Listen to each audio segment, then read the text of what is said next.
lot of memories, a lot of sweet nostalgia, and delight at seeing this lovely movie all about Pamela Travers. And it's a revelation to me because I did not know her backstory.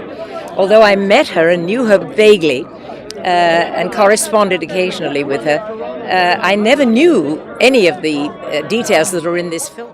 I don't have anything but superlatives. I mean, when you have Emma Thompson and Tom Hanks and Colin Farrell and all at the top of their game, and Tom is, to me, I really felt Disney's twinkle and sparkle, and she's so like Pamela Travers in her performance, and I thought Colin's performance was brilliant also.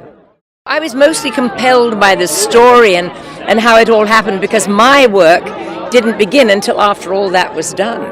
So I didn't come in till a bit later.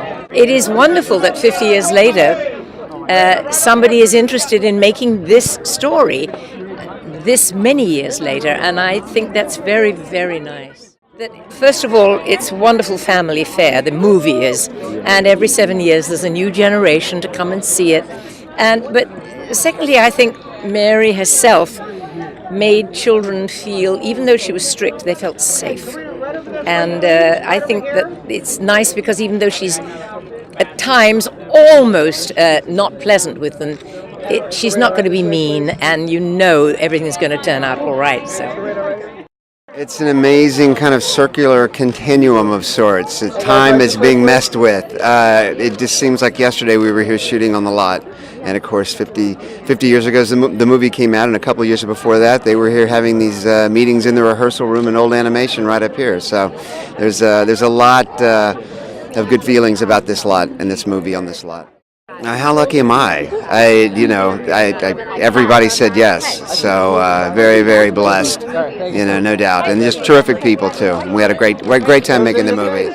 Well, Richard is really our secret weapon because she's just a treasure trove of knowledge about specifics of what happened and what people were like, what Walt was like. He was helpful to me, to Kelly Marcel, the screenwriter, to the actors, Emma and Tom, everybody, and certainly Jason Schwartzman, who plays him in the movie. I mean, there's more to the story than you think, and stories come from places, and this is the story of where a story comes from. So.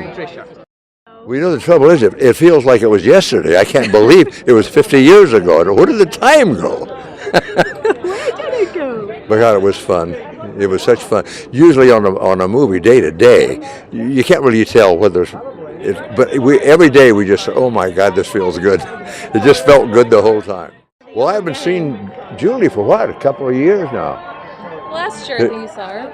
She lives in Europe a lot, so I don't get to see her. I wish there were more of the cast around, but most of them are gone now. What a great cast to work with. Ed Wynn and David Thomason, who played Mr. Banks, was just wonderful, man. Wonderful guy and a great actor. Just loved him. He was a pretty funny guy. Well, I knew he had a problem with Miss Travers, but I had no idea that he had the trouble that he did have. She really was a curmudgeon. She didn't like me. She didn't like Julie. And Walt told me after the premiere at the Chinese Theater, she met him in the lobby and said, "Walt, the animation has to go."